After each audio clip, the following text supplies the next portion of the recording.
Welcome back to Movies TV Mad. You can follow me on X, Twitter at Movies TV Mad, and on Instagram and on Threads at Movies TV Mad X. A very warm welcome to what day are we at? Yes, Wednesday's edition of the Movies TV Mad Daily. Welcome to my autopsy of Doctor Who season 15 or whatever number we're calling it today. The biggest crime of what RTD did with season 15 or 1 or whatever was there was no intent to entertain. There was no intent to do anything good. He's ripping off his old stuff. He's ripping off Moffat's old stuff. He's ripping off Chibnall's old stuff while gaslighting his audience.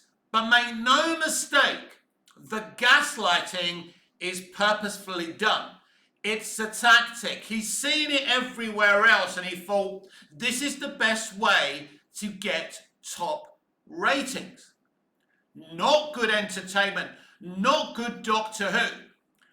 But whatever you think of RTD2, I've been watching a lot of these videos talking about RTD2 and trying to go back to RTD1 and rip it to pieces and say, oh, the best episodes were from other writers.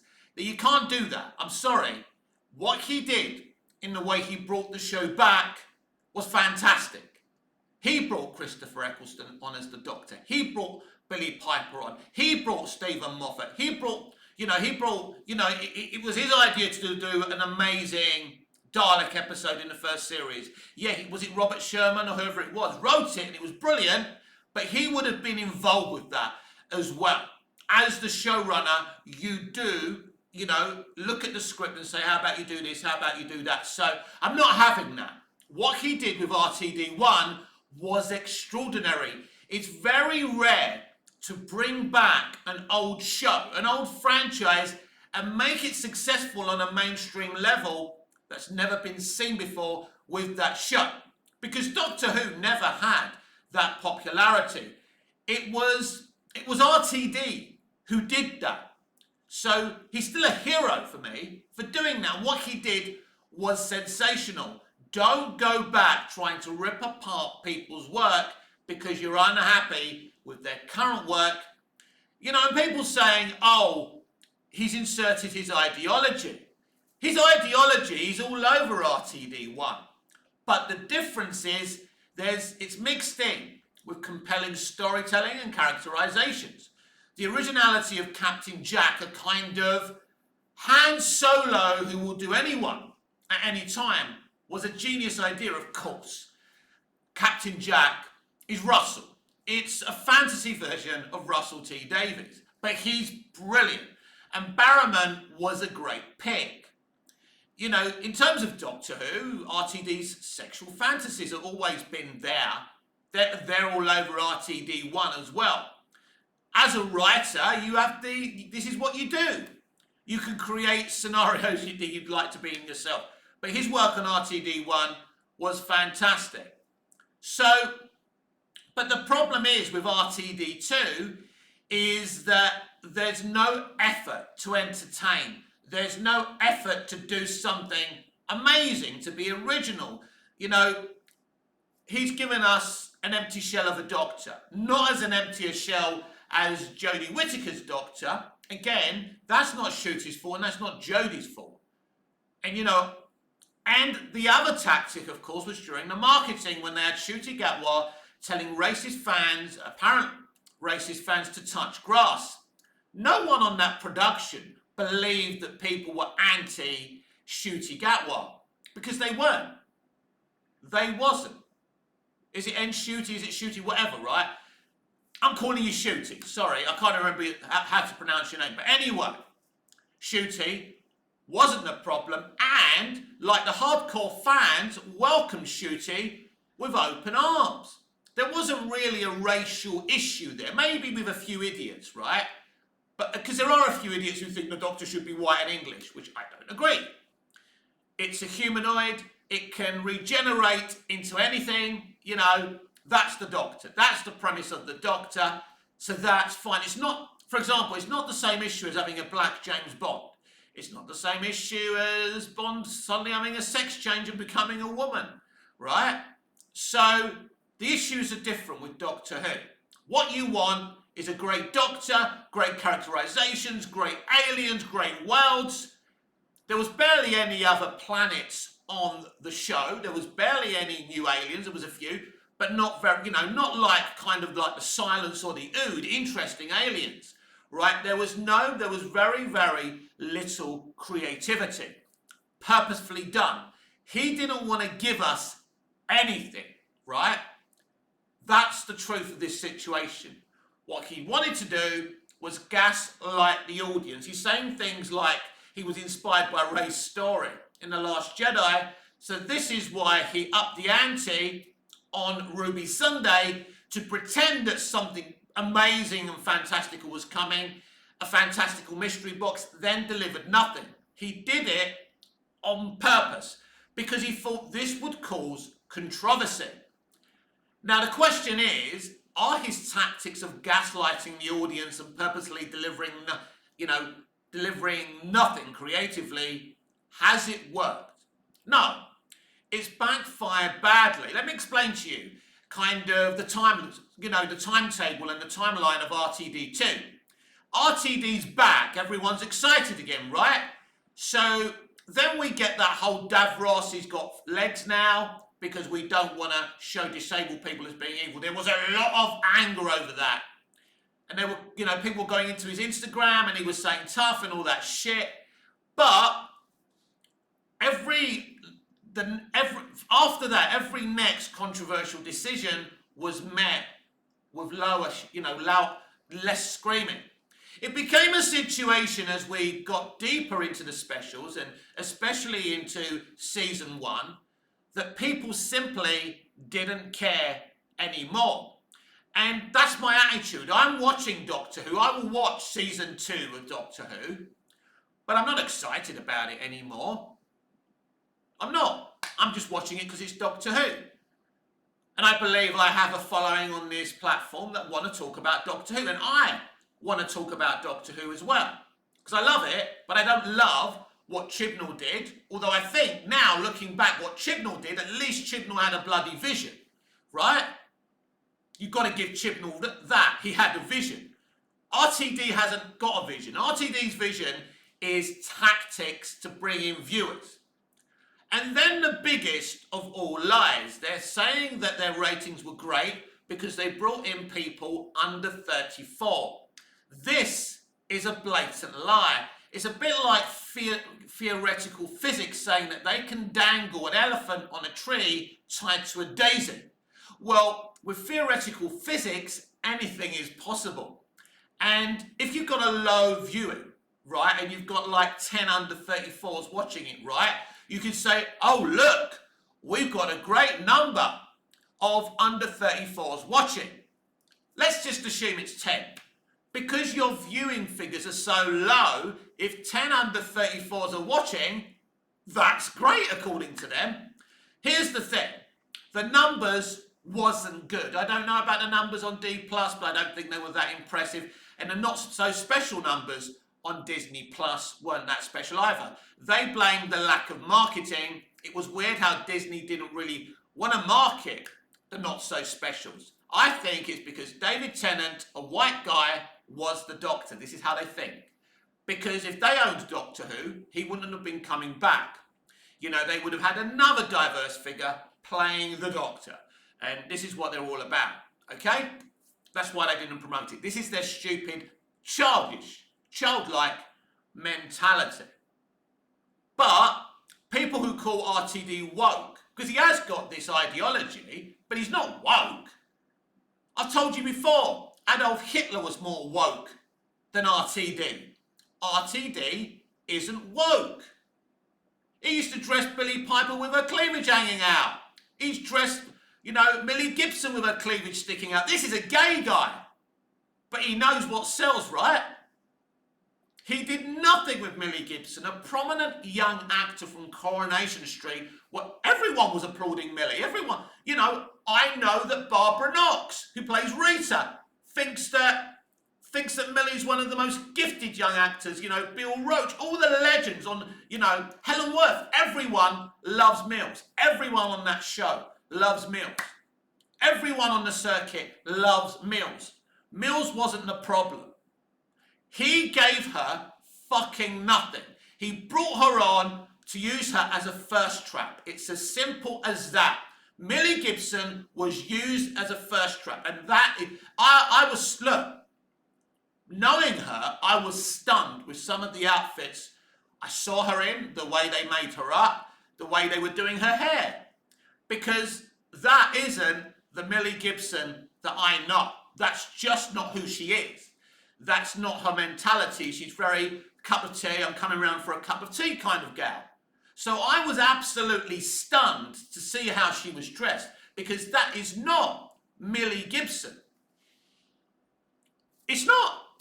I mean, you know, girls can dress how they want. Of course they can. That's not my issue here. I'm not telling Mills how to dress. I'm telling you, that's not the girl. I was shocked. She's an attractive young woman, but that's just not who she is. So he used her as a first trap, giving her nothing creatively or plot-wise, apart from, you know, this mystery box that when you opened it, had absolutely nothing inside. So, you know, so far we've opened the carcass in this autopsy of Doctor Who, and we've found nothing.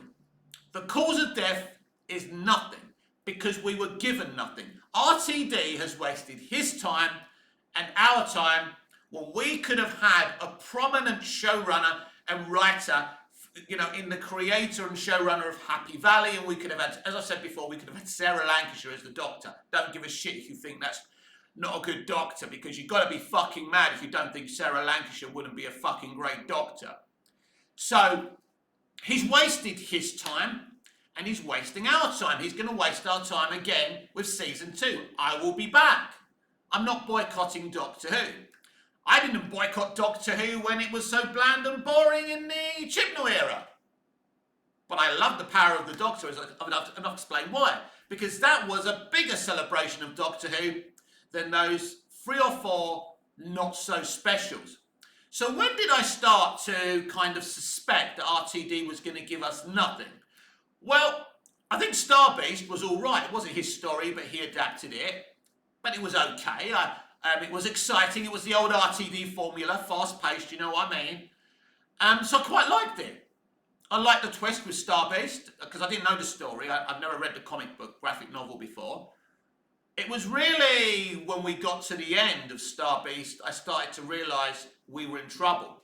When they did the, you know, the presenting male, the male presenting Time Lord thing, right? That's when I said, I'm never going to buy this box set. I'm probably never going to, because I've got them all. From the Power of the Doctor to Rose to the first season, right? I've got Doctor Who the movie. I don't have the classics, right? There is a limit, you know, to what I'm going to spend. But do you know what I mean? But I won't buy. I'll watch them.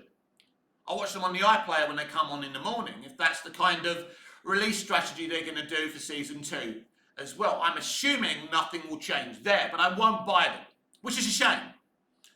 And then with Wild Blue Yonder, I realised, because Wild Blue Yonder is no celebration of 60 years of Doctor Who. There's nothing there. It's a rip-off of Matthew Graham's Ganger storyline. When I reviewed, you know, you can check out my review. There was nothing there. I could suddenly tell he was just ripping off what he and others had done before. And then I was very excited for the giggle, because this is the climax of David Tennant's return. Ncuti Gatwa is coming in. And most of the episode, I didn't enjoy. I thought Ncuti Gatwa's entrance, I know people don't like the bi-generation. I don't really know what to think about it. I don't even know whether to like it or not, to be honest with you. It was just there to wind people up, basically, right? And say that he had a big vision. Now, everyone bi-generated at that time, and every Doctor is alive. How? How? Their bodies died, mate. Their bodies fucking died. What did you do? Say, Izzy Wizzy, let's get busy. Bum, bum, bum, bum, bum, bum. Doesn't make sense, right? But I can't sit there and say, ooh, it's different, I hate it. If you've got another way of regenerating people, and it's interesting, and this whole Whoinverse thing is bullshit. There's no multiverse out there. There's nothing going on. It's all bullshit. The whole thing, RTD2, is bullshit. And do you know the worst thing about this? He knows it's bullshit. All the criticisms, he knows they're true. He's not even defending himself. He's not. He knows that most fans welcome Shooty with open arms. He knows that. I saw it. There was, anyone who's got their ear to the ground can see the level of hate there was for Jodie and the zero level of hate in comparison to Shooty.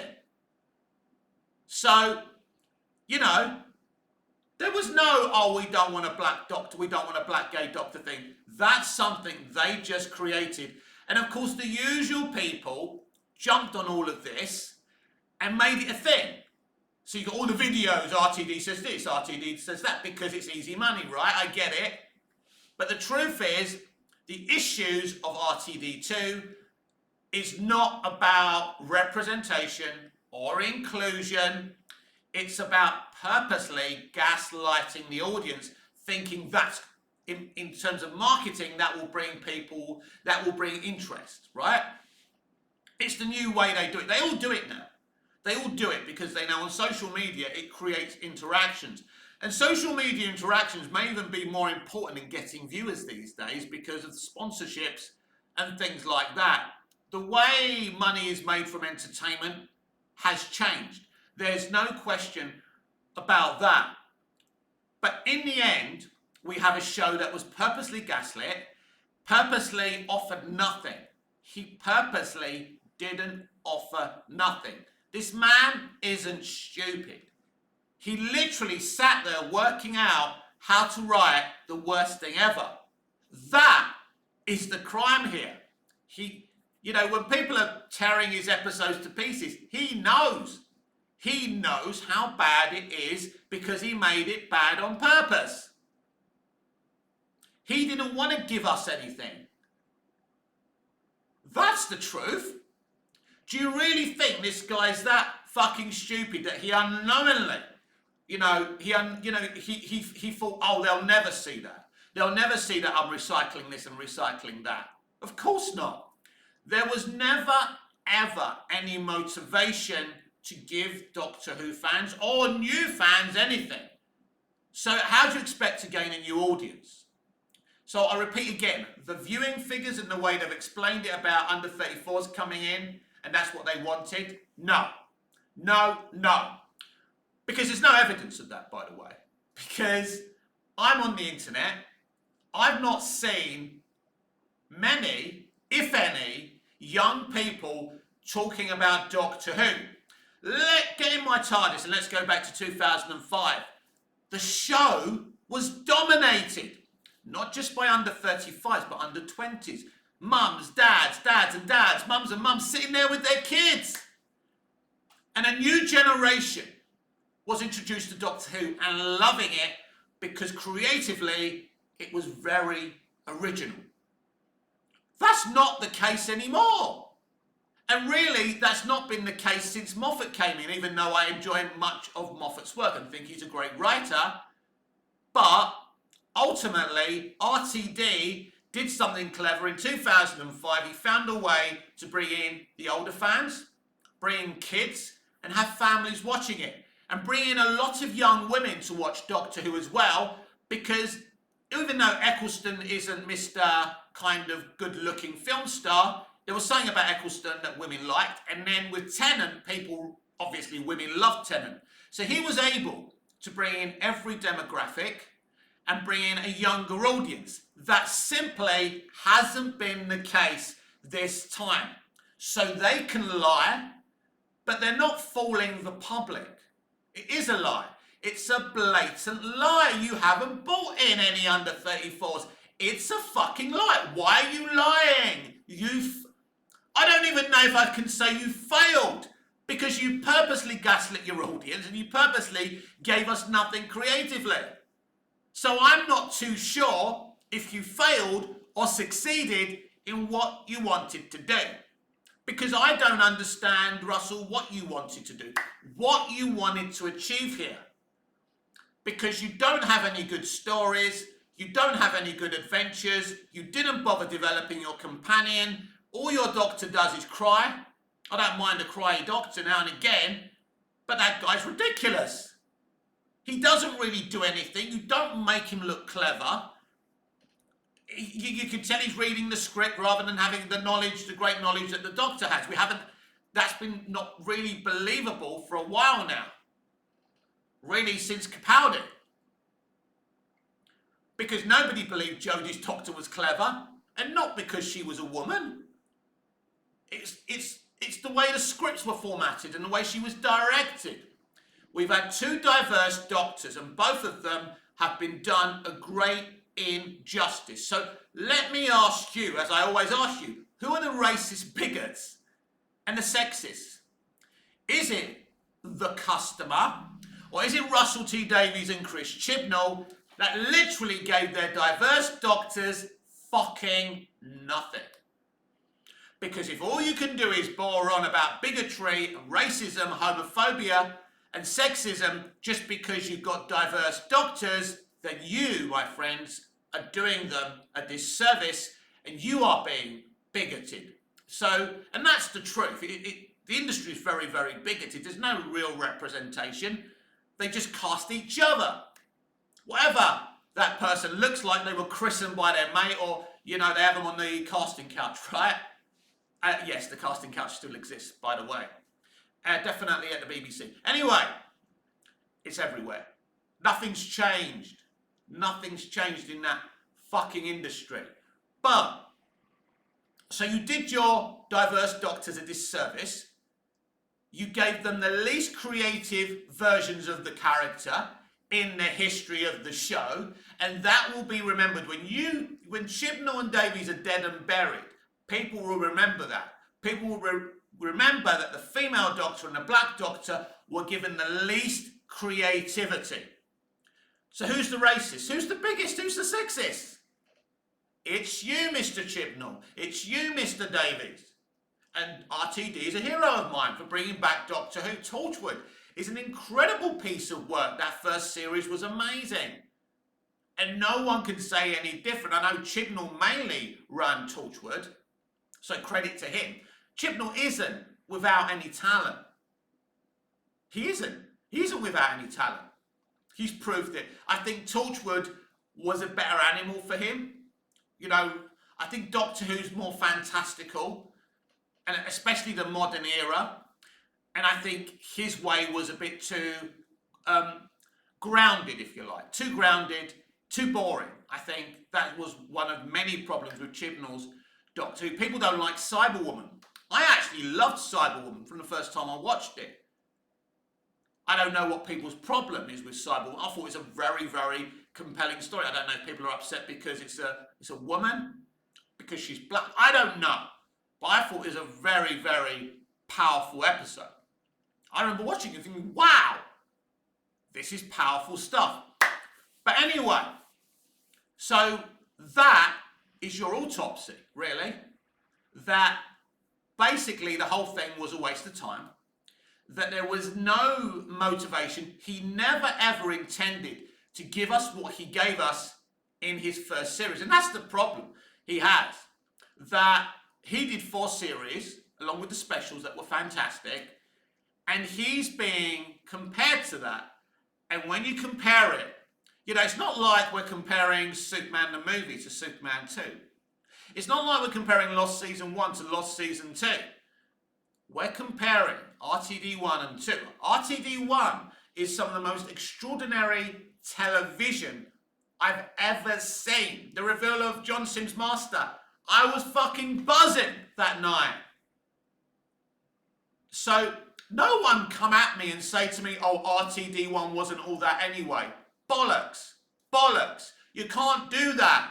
I told you earlier, you cannot do that. That's fiction. That's more fiction than Doctor Who. You can't tear down what he did. The farting aliens was fun at the time. And it worked. And it was scary in places. And I thought it was cool. Right? And it was for kids. That was a reminder that children were watching Doctor Who and kids love farting. They think it's funny of a certain age. And that's fine. It's not all made for our generation, for our age group. You've got to, it's all series TV. There's an episode of Smallville where they're sniffing this flower and they all go fucking mad and Lana's wearing a bikini and trying to seduce Clark. It's a silly episode, but it's fun. You have those lesser episodes. They were pumping out 13 episodes of Doctor Who. Smallville was pumping out 20 episodes. You need those types of episodes. So don't give me no shit. Don't go back and try and rewrite history. Don't do that. That's stupid. It's RTD2 that's the issue. And the issue is, he came back to do nothing. And he knew he was going to do nothing. He may even knew that we knew that he gave us nothing. Everybody can see that he was recycling his old stuff and Moffat's old stuff and Chibnall's old stuff. He's not hiding anything. Bold as brass, he's blatantly come back to give us nothing. Simple. So then you ask the question, what was the idea? Well, the only thing I can think is maybe if the Happy Valley kind of creator showrunner rumours are not true, but I think they are. I think maybe Doctor Who was going to be rested. And I think he came in quickly because he didn't want that to happen. He kind of spoke at the Doctor Who concert. Another red flag, by the way. Do you remember the big concerts we used to get for Doctor Who? That was kind of at Radio 2 or something, and it was so small. And I thought, this is the 60th anniversary. Shit, man. It's kind of dead in a way. So that was another red flag for me. But I think maybe after Chibnall, they were thinking of resting Doctor Who, and RTD said, no, let me sort it out. I think maybe he got scared. Or maybe they were going to give it to someone he didn't want. I don't know what was going on, because he's always been involved behind the scenes. He knows what's going on, even when he quit Doctor Who. He knew what was going on, because he has spies in the camp, and he was getting phone calls all the time. But I think he was worried the show was going to be cancelled. And now, there's the real reality that Doctor Who will be rested. And people say to me, is it time for Doctor Who to be rested? If the idea is to continue the way they're going, there's no question about it. You may as well rest it, yes. But if you bring in someone who's got a vision, and very few creatives in this industry today have got an interesting vision for anything. Most of them are blind, deaf and dumb these days. But if someone out there has a fresh take, that's still Doctor Who, but it's a fresh take, I have a fresh take for it as well. I could definitely do a good job with it. There's many people who could do a good job with it. But if it's just going to carry on like this, and it's all about gaslighting and giving the audience nothing, then yeah, just rest it. There's no point. Because you're wasting our time.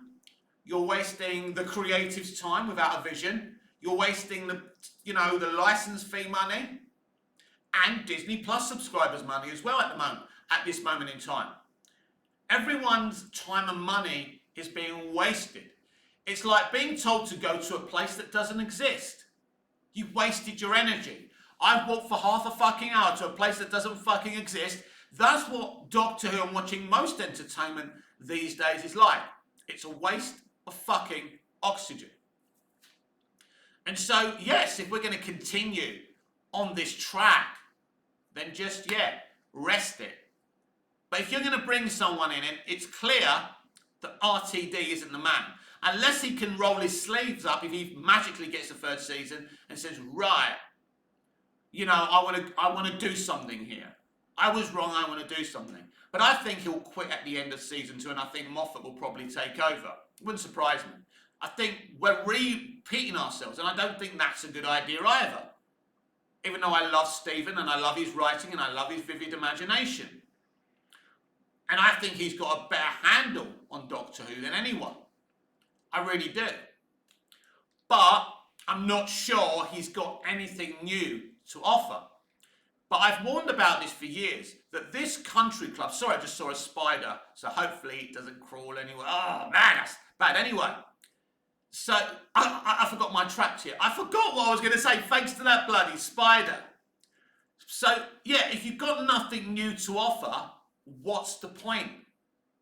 So let's just close off this autopsy of Doctor Who season 15 or season 1, whatever floats your boat, and say they purposely offered us nothing, they wanted to purposely gaslight us, and 3, they purposely wasted their time and ours.